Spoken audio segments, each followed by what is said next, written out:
Hi, I'm Alex Pault, and I'd like to welcome you to another episode of Talking Timepieces, where we talk about watch collecting and horology. Today, I'm going to do the video I promised about the fake Breitling I came across. We're going to take a close look at it, and then we're going to smash it with a big iron weight.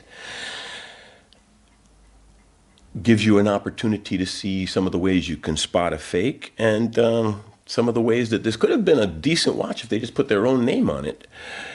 And I just like smashing fake watches, and it's fun. So let's flip the camera around and take a closer look. So here we are up close with this very fake Breitling. It's a good fake in that it's an actual automatic chronograph, but it's a fake nonetheless. But let's take a look at the outside. Let's zoom in really close to the face and take a look at some of the things and some of the ways you can tell that this is a fake watch. Now, let me straighten out just so you can make sure that, see, square it off. Now, the first thing that you notice is that the logo is not quite properly centered. It's just a hair off balance. And considering Breitling for Bentley is their flagship level product, no, you wouldn't get this poor level of fit and finish. Another aspect to look at with this is the nature of the hands and the applied indices. They're just not really, they don't pop. They don't have, there's no life to the face. Let's turn it at an angle a little bit. There's no life to the face of this watch. It doesn't pop in any way. The indices don't flash. They don't catch the light. The only thing that catches the light are the metal inserts around the subdials, and I think that's just luck. Now, I happen to have another Breitling, and I know for a fact that it is a real one. I'm wearing my Navitimer, right? And just look, see, it's the face just is supposed to pop. The applied indices are supposed to show and catch the light and, show the level of quality of material and workmanship in the watch. None of that is happening here. None of that. That face is as dead as a week-old fish. There's nothing about that face that draws the eye. And if you look at the bezel, the grip is real. The waffling is very, very sadly done. There's no definition at all. There's no grip, and I can't even get it to turn. So right off the bat, it screams, I'm a cheap fake watch. Or if you don't know Breitling, you'd say, oh my God, people pay that much money for this? Rest assured, they don't. This is a fake. Or let's hope they don't, because as I was saying, since this is a chronograph as well, here, I'll start the chrono, and you'll see what I mean. It is a functional chrono, see?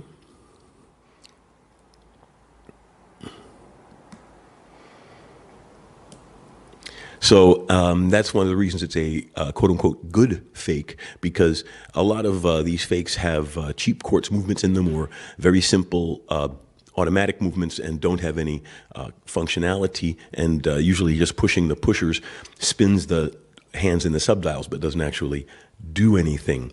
Now, one of the other ways you can tell is I happen to have a diamond tester here. I use the, I must admit, I don't know all of the niceties. You could probably know a lot more about it, but all I want to use this for is to see if it's sapphire crystal or not. So that's perfectly fine for this application. So, see? No, it doesn't look like I'm getting anything out of this. Yeah, it's mineral glass. Just for control, here's the real Breitling. Sapphire crystal.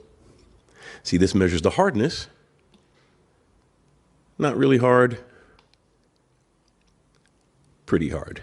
So this is a sapphire crystal, mineral glass crystal. Now, let's just look at a few more details. Again, on a watch like this, there would be a lot more case detail. there would, at the minimum, even if it was polished on every surface, which I strongly doubt that this would have probably had a mixture of brushed and polished surfaces with some nice beveling. And as you see here, it's nothing. It's just a shiny block of steel. There's no character to this watch. So let's flip it over, take a look on the inside. I already took the back off. It took me forever to get this stupid back off because I thought it unscrewed, and after about 5 minutes of unscrewing, I realized it just pops off. So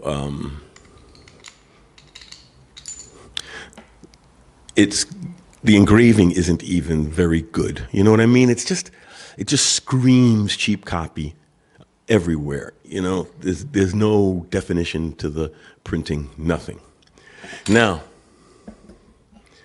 let's zoom in on this, and it'll become pretty obvious that once you start really looking at it closely that this is a complete fake. And the first thing you notice is the only thing that has perlage is the buffer ring, the spacer ring in the watch.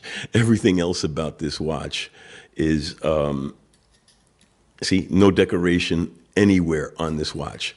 No model numbers, no serial numbers, no perlage, no Côte de Genève, haha, nothing. And I mean, it's a straightforward movement. And I bet you if you know your escapements, the way the escapement is set up, you could probably have some clues as to who the actual manufacturer is. But see, no decoration at all. The only thing that's decorated is the spacer, and they probably got it like that. So again, in one sense, this is set cam operated. In one sense, let's see something.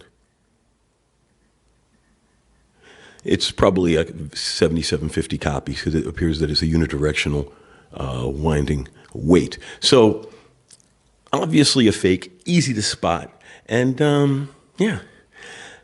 It could have been a contender. I mean, frankly, for the effort to make this watch, you could have made a $100 watch, $150 watch, a good basic automatic chronograph, and sold it with your own name on it. But no, you had to try to make a buck either by cheating people and selling it as a fake, or conniving with people who want fake watches and selling them a counterfeit so that they could fake flash. Frankly, I'd rather wear an Amphibia or an inexpensive, an Orient or something that has its own character and its own personality before I would wear something like this. So let's flip the camera around and smash this thing with a big, heavy weight. So here we are on my balcony because I don't want to smash this thing up inside the house. And I'm going to put the watch here on this post and whack at it with a iron weight. So here we are. Put it over here.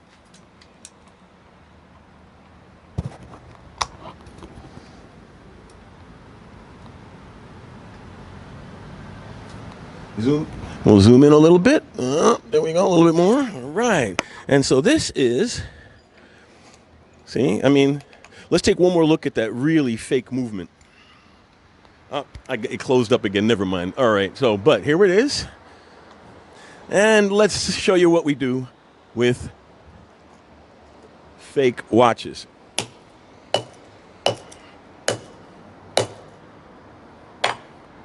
There you go. That was fun. All right. Zoom back out.